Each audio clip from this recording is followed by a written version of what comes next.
नमस्कार दर्शकों, LLC सोवल mash channel में स्वागत है। Specialist time. आज हम एलएलसी सोवल मैश परियोजना के बारे में बात करेंगे। नमस्कार सम्मानित निवेशकों और सभी जो इसमें रुचि रखते हैं, नमस्कार। तो पिछले सप्ताह के दौरान वार्षिक रिपोर्टिंग से संबंधित बड़े पैमाने पर काम हुए। इसका मतलब है कि 2024 के लिए कर रिपोर्ट पूरी की गई है। इस रिपोर्ट का एक तत्व और अनिवार्य विशेषता यह ऑडिट रिपोर्ट है। हमेशा इन सभी दस्तावेजों के साथ प्रस्तुत किया जाता है। रिपोर्ट चार्ट नंबर 1 में डाली गई है। रुचि रखने वालों को एक्सेस मिलेगा। इसके अलावा कर जांच और कर रिपोर्ट के परिणाम खुले स्रोतों में जैसे उपलब्ध हैं। इन्हें भी प्रकाशित किया जाएगा ताकि अंतिम परिणामों से परिचित हो सकें। यह कोई रहस्य नहीं है। हर साल हम अपलोड करते हैं और जो भी चाहता है वह इसे इंटरनेट पर आसानी से पा सकता है। खैर, हेटर्स को छोड़कर कुछ भी नहीं है, कुछ भी प्रस्तुत नहीं, कुछ भी नहीं दिखेगा। इसलिए यह काम पूरा हो चुका है। 1 अप्रैल हास्य का दिन है। सभी को कर रिपोर्ट जमा करनी होती है। परियोजना में सीधे तौर पर उपकरण की सेटिंग, उपकरण की वायरिंग और तकनीकी प्रक्रियाओं की डिबडिंग का काम चल रहा था। इसके अलावा विकास, परिणाम प्राप्त करने और जांच से संबंधित काम किया जा रहा था। ऐसी ही रूटीन थी। कुछ भी असाधारण नहीं हो रहा था क्योंकि यह काम का दायरा बहुत बड़ा, विशाल है। हर हफ्ते इससे किसी अंतिम परिणाम की उम्मीद नहीं की जा सकती। मोस्कोर आर्किटेक्चर से भी त्वरित परिणामों की उम्मीद नहीं की जा सकती। क्यों? क्योंकि हमने वास्तुकला और नगर नियोजन समाधान पर काम शुरू किया, जो नए मानकों के अनुसार उच्च बहुभुज संकल्प में किया गया है। यह काम पिछले साल की तीसरी तिमाही के अंत में शुरू किया गया था, लेकिन यह अभी भी जारी है। ये सभी नवाचार जो थे 24 फरवरी के अंतिम नवाचार, वे इस समयावधि में आए। वस्तु को वास्तुकला और नगर नियोजन समाधान के अनुरूप होना चाहिए और मोस्गोर स्ट्रोइनार्ड्जोर को निरीक्षण करने बाध्य किया गया। खैर, हमने ऐसा निरीक्षण किया, लेकिन चूंकि हमारे वास्तुकला और नगर नियोजन समाधान की स्वीकृति प्रक्रिया चल रही है, इसलिए यहाँ ऐसी विसंगतियां हैं। ये सभी नवाचार केवल हमें ही नहीं बल्कि कार्यकारी प्राधिकरणों को भी कठिनाइयां पैदा करते हैं। उन कार्यकर्ताओं को जो इन निर्णयों को लागू करते हैं, उनके लिए बहुत कुछ नया है। साथ ही अतिरिक्त भार भी है। इन सभी नवाचारों के विकास और लागू करने के दौरान किसी ने भी कर्मचारियों की संख्या बढ़ाने की चिंता नहीं की।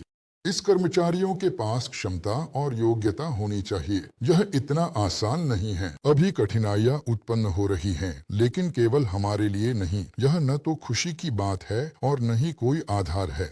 हम अपने सहयोगियों और प्रक्रिया में शामिल लोगों के लिए सहानुभूति रखते हैं, इसलिए हमें शांति से, योजना से इस काम को पूरा करना चाहिए। लेकिन फिर भी वास्तुकला और नगर नियोजन समाधान की पुष्टि हमें अभी तक नहीं मिली है। मोस्गोर स्ट्रोइनार्ड्जोर के साथ काम रुका हुआ है। वहां से अनुमति मिलेगी, हम निष्कर्ष प्राप्त करने और निर्माण पूरा करने की दिशा में आगे बढ़ेंगे। हम मई महीने में सीरियल उत्पादन शुरू करना चाहिए। हाँ, हम अच्छी तरह समझते हैं कि बहुत कुछ हमारे ऊपर निर्भर नहीं करता है, क्योंकि हमने वास्तुकला में बदलाव किए हैं, नगर नियोजन समाधान में बदलाव किए हैं और इसे वास्तुकला में शामिल किया है।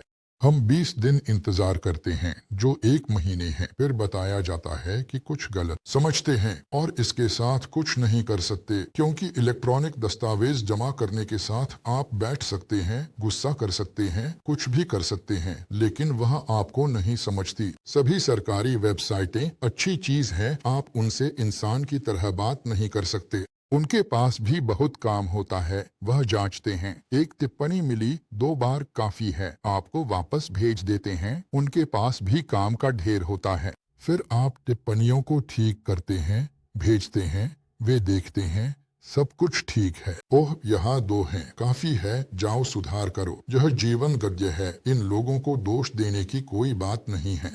वसंत आ गया है, जिससे हमारी जिम्मेदारियों में क्षेत्र की सफाई भी जुड़ गया है। इसलिए सर्दी के बाद कचरा साफ करना और क्षेत्र को व्यवस्थित करना आवश्यक है। यह काम भी योजनाबद्ध तरीके से किया जाता है, क्योंकि वास्तव में ये सामान्य प्रबंधन के काम हैं जो लगातार चलते रहते हैं। परियोजना में कर्मचारियों की भर्ती का काम भी चल रहा है। यह भी ऐसे कामों में आता है, लेकिन वास्तव में यह लगातार चलता रहता है।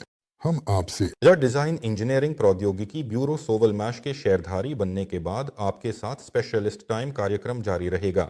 शेयरधारी बनने के बाद 100% नहीं होगा। शेयरधारी बनने की योजना नहीं, भूल जाइए। शेयरधारी बनना सरकारी प्रबंधन से निजी प्रबंधन में संपत्ति रूपांतरित होती है। इसे ही शेयरधारी बनना कहते हैं। हमारे यहाँ LLC के रूप से आव के रूप में पुनर्गठन होगा, यानी सीमित देयता कंपनी से शेयरधारी कंपनी में। यह पुनर्गठन है, लेकिन यह किसी भी तरह से शेयरधारी बनना नहीं है। यह सीरियल उत्पादन कोन ग्राइंडर को आत्मनिर्भरता पर ला सकता है। और हम अतिरिक्त खींचने वाली मशीनें कब खरीद सकते हैं? ऐसी उत्पादों का उत्पादन करने का कोई मतलब नहीं है जो नुकसान लाते हैं। ट्रैक नंबर 1 में मैंने पेशेवर कोन ग्राइंडर के उदाहरण दिए थे जो ब्रशलेस हैं, लेकिन उनकी कीमत 47 से 64 हजार तक होती है। इसलिए यदि हम अपनी तकनीक के अनुसार कोन ग्राइंडर बनाते हैं जो सिंक्रोनस ड्राइव तकनीक को लागू करती है, लेकिन उच्च तकनीकी उपकरणों का उपयोग करते हुए जो सीरियल उत्पादन के लिए डिजाइन किए गए हैं, तो स्वाभाविक रूप से वे लाभदायक हैं। हमने पहले ही वह स्टैंप दिखाया था जो हर 6 से 10 सेकंड में तैयार स्टेटर और रोटर पैकेज प्राप्त करने की अनुमति देता है। आप गणना कर सकते हैं, यदि यह 10 सेकंड है तो मिनट में 6, घंटे में 480, 1 घंटे में 480, 10 घंटे में 4800। हमारे पास अभी 7000 ग्राहक ऑर्डर में हैं। अब यह और भी बढ़ गया है, इसलिए देखिए आगे। स्वाभाविक रूप से सभी उपकरणों को उसी उत्पादन क्षमता के साथ स्थापित करना होगा, लेकिन हमारे पास उपकरणों में ऐसी उत्पादन क्षमता नहीं है। इसे दोहराया जाना चाहिए। लेकिन फिलहाल हम संसाधनों का उपयोग इस आधार पर कर रहे हैं कि मान लीजिए वही सेक्शन वाइंडिंग मशीनें प्राप्त की जाएं। हाँ, उनकी आवश्यकता है। जैसे क्यों? क्योंकि समानांतर में कोन ग्राइंडर और ड्राइव के लिए ट्रैक्शन मोटर्स का उत्पादन किया जाएगा। उनके वाइंडिंग के अलग अलग पैरामीटर होते हैं। यदि मान लीजिए कोन ग्राइंडर में हमारे पास 12 मुख्य कॉइल्स हैं, 12 संयुक्त कुल 24 कॉइल्स हैं, और हमारे पास वाइंडिंग के लिए 2 मशीनें हैं, तो हम गणना कर सकते हैं। हम एक बार में 8 कॉइल्स वाइंड कर सकते हैं। यह स्पष्ट है कि यहाँ एक संकीर्ण स्थान है। लेकिन हमें ट्रैक्शन मोटर्स के लिए वाइंडिंग करनी होगी। 96 कॉइल्स हैं, 48 मुख्य और 48। यह स्पष्ट है कि हमें कम से कम 4 और बल्कि 6 मशीनें खरीदनी होंगी। लेकिन उपकरण की जरूरतें हैं, इसलिए सबसे पहले हम उस उपकरण का ऑर्डर करते हैं जिसके बिना उत्पादन संभव नहीं होगा। और अगले चरणों में यदि संभव हो तो वह उपकरण खरीदा जाता है जो अधिकतम उत्पादकता सुनिश्चित करता है। मोतिल्योक इंजनों की विफलता बताएं। अभी तक हमारे इंजन विफल नहीं हुए हैं। फिलहाल चीनी नियंत्रक विफल हो रहे हैं। बात यह है कि हमारे द्वारा बनाए गए सभी इंजन वे धातु के कबाड़ में जाते थे, कह सकते हैं। सही स्थिति में संरचनाएं बदल रही थीं। अंतिम संरचना जिसके पुर्जे उपलब्ध हैं, जिसे हम इकट्ठा करेंगे, वह पहले ही पुरानी हो चुकी है। क्यों? क्योंकि अब चीन में उपकरण का ऑर्डर दिया गया है। आज ही हमने इसे चर्चा की। इंजन की स्टैंड की संरचना, जिसमें बुशिंग और पैकेट स्टैंड के साथ ही ढाले गए हैं, यह एक ही हिस्सा है। वह कुछ भी घिसाई करने की जरूरत नहीं होगी, क्योंकि यह सब एक ही तकनीकी चक्र, एक ही ऑपरेशन से बनाया जाएगा। यह ऑपरेशन लगभग 30 सेकंड तक चलेगा। नतीजतन 1 मिनट में 2 स्टैंड्स पैकेट के साथ तैयार हो जाएंगे। फिर वहां बेयरिंग की फिटिंग के लिए बुशिंग को बोर करना होगा। कह सकते हैं 1 घंटे में 120 बनाए जा सकते हैं, मानते हुए 4 इंजन लगते हैं। 120 मतलब 30 मोतिल्योक। यह एक कारखाने में नहीं है। कारखाने का नहीं, इसलिए ये इंजन मोतिल्योक के लिए और बिक्री के लिए पर्याप्त होंगे। आपने एनकोडर बिना प्रबंधन सॉफ्टवेयर बताया। क्या यह कॉपी करने, रिवर्स आदि से सुरक्षित है? क्या तैयार उत्पाद से बौद्धिक संपदा को चुराया नहीं जाएगा? कर्टिस एकमात्र कंपनी है जो कुछ ऐसा उपयोग करती है, लेकिन किसी ने इसे कॉपी नहीं किया। सोर्स कोड की आवश्यकता होती है, न कि कंट्रोलर में प्रोग्राम किया गया है। इसलिए कॉपीराइट लगभग असंभव है। यदि कोई शून्य से सॉफ्टवेयर विकसित करना शुरू करेगा, तो इसमें वर्षों लग जाएंगे, क्योंकि एक बात है प्रोग्राम बनाना और दूसरी बात है उसमें सभी त्रुटियों, जिन्हें बग्स कहा जाता है, को पकड़ना और परीक्षण करना। यह प्रक्रिया बहुत जटिल है और ऐसा करना व्यावहारिक नहीं है। तैयार समाधान का ऑर्डर देना प्राप्त करना आसान है। यह सस्ता संभावनाशील होगा। सैनिकों को रोबोटिक गाड़ियों की बहुत आवश्यकता है, गोला बारूद, राशन आदि लाने के लिए। इस दिशा में काम करना चाहिए। फिलहाल हमसे उम्मीद की जा रही है कि हम अति भारी वर्ग के क्वाडकॉप्टर बनाएं। यह कृषि, डिलीवरी और स्वाभाविक रूप से सैन्य उपयोग के लिए है। इसके बिना तो काम नहीं चल सकता। इसलिए हर कोई इस समाधान की प्रतीक्षा कर रहा है। हमने बहुत सारा काम करने के बाद यह स्पष्ट रूप से समझ लिया है कि अपने खुद के नियंत्रक के बिना यह सब निरर्थक है, क्योंकि हमने इन वर्षों में शायद 1 दशक से भी अधिक समय से साइकिल से शुरू करके कई नियंत्रकों का उपयोग किया है। हमने बहुत सारे नियंत्रकों को आजमाया और देखा, लेकिन वे संतोषजनक नहीं हैं। शायद ही वे ग्राहक को संतुष्ट करेंगे। इसलिए अपने नियंत्रक के विकास के दौरान हमने अपने दृष्टिकोण और उस समस्या की समझ से शुरुआत की जो आज के समय में ड्रोन परिवहन में मौजूद है। और यह भी मानना होगा कि आज के समय में मौजूद अगली समस्या भी है। छोटे इंजन में नहीं होते, जबकि बड़े इंजन में हॉल सेंसर लगे होते हैं। हॉल सेंसर क्षेत्र की निगरानी करता है, एक प्रकार का एनकोडर। इसलिए वहां प्रबंधन, विश्वसनीयता और अन्य सभी विशेषताओं के साथ अपनी समस्याएं हैं।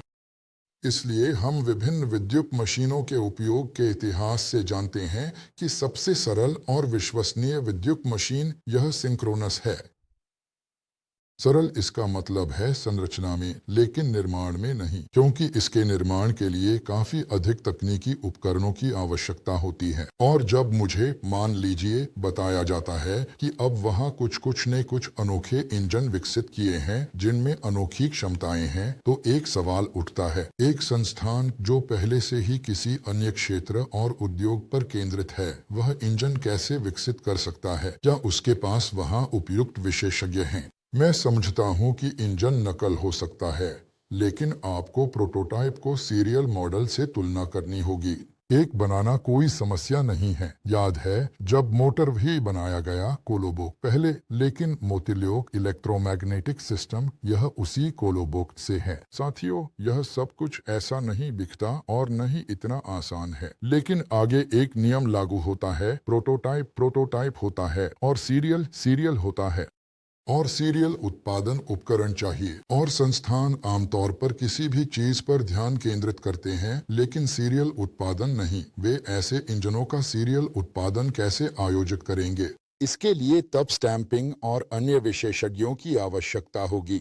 जब वहां यह कहा जाता है कि उत्पादन के लिए 3D प्रिंटिंग तकनीक को अपनाया जा रहा है, तो मेरे मन में सवाल है, साथियों, आप क्या प्रिंट करने जा रही हैं? खैर, ये इंसुलेटर, कॉइल के लिए फ्रेम आदि हैं, लेकिन थर्मोप्लास्टिक सामग्री 160 डिग्री तापमान पर पिघल जाती है, इतना ही। 100 डिग्री से अधिक तापमान पर वे अपनी यांत्रिक स्थिरता खो देते हैं और लचीले हो जाते हैं। लेकिन असिंक्रोनस मोटर्स, उनकी इंसुलेशन की थर्मल रेजिस्टेंस क्लास के अनुसार कार्य तापमान 90, 120, 160 डिग्री होता है। पी 250, 180 और 200 डिग्री तक सहन करता है, क्योंकि एल्यूमिनियम है, सब कुछ अलग है। और इन तापमानों पर मैग्नेट नहीं होते हैं और तदनुसार अपनी कोएर्सिटिव शक्ति नहीं खोते हैं, क्योंकि वे होते ही नहीं है। यह सब स्पष्ट कहानी नहीं है, जैसा कि दावा किया जाता है। इसलिए अब ऐसा करना फैशनेबल है। क्योंकि मानक वाइंडिंग्स साधारण स्टील को उच्च आवृत्तियों पर काम करने की अनुमति नहीं देती हैं। 300 से 400 हर्ट्ज हमारी वाइंडिंग्स। दूसरी तस्वीर में क्षेत्रों का वितरण। तदनुसार हम परिवहन के लिए, ड्रोन के लिए ट्रैक्शन मोटर्स बना सकते हैं। असिंक्रोनस अन्य ऐसा नहीं कर सकते। यही पूरा जवाब है। और ऐसी वाइंडिंग्स पर जनरेटर इलेक्ट्रिक मोटर की तरह बेहतर परिणाम दिखाएगा। मोटर गलत नाम है। सिंक्रोन एक इलेक्ट्रिक मशीन है जो साथ घूमती है, क्योंकि इसके कई मोड होते हैं: motor mode, generator mode, dynamic braking mode और reverse connection mode. Generator mode में यह इंजन मोटर मोड से बेहतर काम करता है। और आपको कैसा लगेगा? मान लीजिए ऐसा क्वाडकॉप्टर उड़ता उड़ता थक गया, आराम किया, आंतरिक दहन इंजन चालू किया, बैटरी चार्ज की, ताज़ा हो गए, अब उड़ेंगे। संभव है। अपने भारी क्वाडकॉप्टर का उत्पादन करना सिर्फ उनके विमान इंजन बेचने से अधिक लाभदायक है। उत्पाद हमेशा लाभदायक होता है, क्योंकि इसके पुर्जे बेचे जा सकते हैं, बेचना होगा। कम लोग इसे सीरियल उत्पादन के लिए उपयोग करेंगे, क्योंकि वह नहीं। इसे पैराग्लाइडिंग उपयोग कर सकता है, इसे स्वनिर्मित संरचनाओं के लिए। हालांकि ऐसे लोग बहुत हैं, लेकिन यह औद्योगिक उत्पादन से तुलना नहीं की जा सकती। यह स्पष्ट है कि वहाँ कुछ प्रयोगकर्ता होंगे जो उनसे बिल्कुल अविश्वसनीय चीजें निकालने की कोशिश करेंगे। सबसे वास्तविक यह उत्पाद का संयोजन है। हाँ, खुदरा बिक्री भी होगी। ऐसे लोग आएंगे जो सीरियल उत्पादों के निर्माण के लिए खरीदने में रुचि रखेंगे। स्वाभाविक रूप से हम बेचेंगे। तो सम्मानित निवेशकों, सम्मानित साझेदारों, परियोजना पर नजर रखें। खबरें आएंगी और सभी जानते हैं कि यह शांति आमतौर पर किसी घटना से पहले होती है, तूफान से पहले नहीं। लेकिन घटना हमारी स्प्रिंग सिकुड़ रही है, सिकुड़ रही है, सिकुड़ रही है समय के साथ, और फिर उसका सीधा होना, प्रतिक्रिया, परिणाम आता है। इसलिए हम स्प्रिंग को आवश्यक दस्तावेज प्राप्त करने की दिशा में दबा रहे हैं। समय यह घटित होगा। से सप्ताहांत की शुभकामनाएं। अपना ख्याल रखें। फिर मिलेंगे।